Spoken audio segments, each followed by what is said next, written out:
आज तो फूफा जी रात के 2 बजे उठ के इतने गजब के हंसे कि जिसकी कोई हद नहीं है। तो असल में बात कुछ ऐसी है कि आज है 8 है, इसलिए हम लोग जाते हैं दुकान पर क्योंकि हमें कुछ सामान लेना था। जैसे ही हम लोग दुकान पर आए हमें हमारे पुराने फॉलोवर्स मिल गए हैं और फिर हम लोग जाते हैं शहर से अपने घर की ओर। हम लोग जैसे ही बढ़ रहे थे तो हमारी गाड़ी की लाइट फूट गई है और हम जाते हैं टॉर्च के उजियारे से। जैसे ही हम लोग घर पहुँचने वाले थे हमने रास्ते में कर दिया है गुजरा, क्योंकि यही रास्ते पर लगा हुआ था काम और ये लोग जा रहे थे दुकान पर और देख रहे थे मशीन की ओर। और इसी बीच हमने अपनी लाइट मार दी है इसके चेहरे पर और ये गिर गया है नाली में। और उसी लड़के को लुआकर हम लोग निकल जाते हैं घर की ओर और रास्ते में ही लेने लगते हैं उसके मजे और पहुंच जाते हैं घर पे। और आ जाती है उसकी मम्मी बोलती है कि इसका तो पूरा घोड़ा ही खराब हो गया है।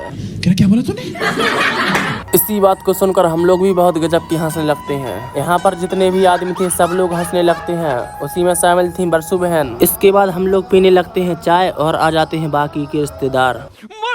जोक मारा। और यहीं पर बरसा बताने लगती है हमारी वीडियो और बोलती है कि ये गजब का टोपीबाज आदमी है। और इसी में शामिल थे हेमंत भग्या जो गजब के आदमी है। देखो कितने शर्मा गए हैं। अब हम लोग आ जाते हैं वहाँ जहाँ जबारे बोबे थे और पवन भग्या बोलते हैं कि अब हम लोग करने लगते हैं बाकी की तैयारी,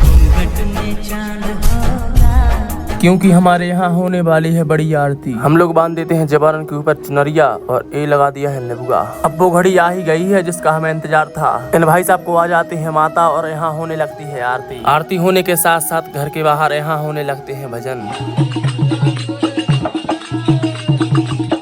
भजन होने के बाद हम सबके लिए बांट देते हैं प्रसाद। अब आ गई है वो घड़ी जिसकी हमने शुरुआत में चर्चा की थी। हुआ ये था कि सब लोग सो गए थे और फूफा जी अचानक से उठे 2 बजे रात के। उठने के बाद बहुत जोरों जोरों से हंसने लगे और हम लोग भी उठे कि क्या हो गया है। तो फूफा जी ने कुछ बात बताई, हम लोग सब लोग हंसने लगते हैं। बुआ भी उठ गई तो बुआ भी हंसने लगी और फूफा जी बोलते हैं कि पहले जैसा नहीं हंस पाते हैं अब, और आनंद दिखाएंगे अगले ब्लॉग में। जब तक के लाने फॉलो कर लो।